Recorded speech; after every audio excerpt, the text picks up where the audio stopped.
F'rapport li analizza 28 pajjiż membru tal-Unjoni Ewropea, il-Kummissjoni Ewropea għamlet analiżi pożittiva oħra dwar Malta u osservat li l-ekonomija Maltija komplet tikber brata aktar maġla mill-medja Ewropea.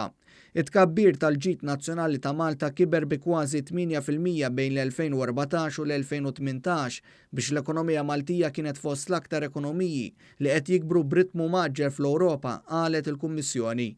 Issemmi diversi oqsma u fost l-oħrajn trimarka li għall-ewwel darba fl-istorja ir-rata ta' parteċipazzjoni fis-suq tax-xogħol f'Malta qabżet il-medja Ewropea.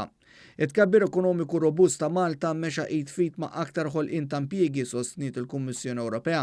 Mill-analiżi joħroġ ukoll li pajjiżna huwa fuq il-medja Ewropea brabta ma' indikaturi li jagħtu xogħol xieraq liċ-ċittadini u li dan ikkontribwixxa bis-sħiħ fit-tnaqqis tal-faqar.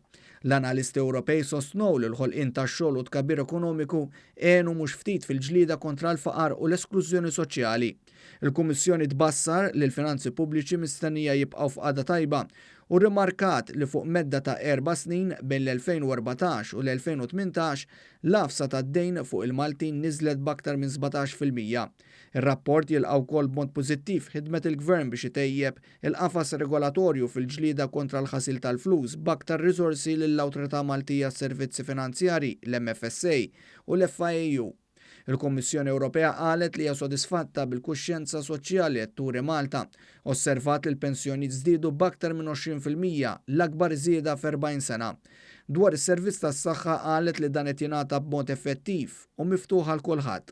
Dan fil-waqt li l-ħinijiet tal-istennija tjiebu u ttieħdu diversi inizjattivi biex tiżdied l-effiċjenza fil-qasam tas-saħħa.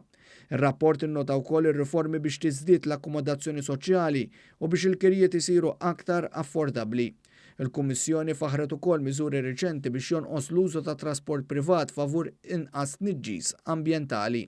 B'reazzjoni l-Gvern qal li dan ir-rapport jikkuntrasta sew ma' dak li ħarġet il-Kummissjoni 7 snin ilu meta kienet inkwetata fuq il-qagħda ekonomika ta' pajjiżna. Il-Gvern qal li waqt li l-Oppożizzjoni tajt li l-ekonomija qed tikber biċ-cheap labor, il-Kummissjoni qalet li l-pagi f'Malta bdew jiżdiedu fl-2018 u mistennija jkomplu jiżdiedu. Qal li l-Gvern irrikonoxxa li hemm oqsma fejn pajjiżna jonqsu jaħdem iżjed, iżda l-konklużjoni tar-rapport hija ċara u ssostni li l-familji Maltin u Għawċin qed jgħixu s-suċċess.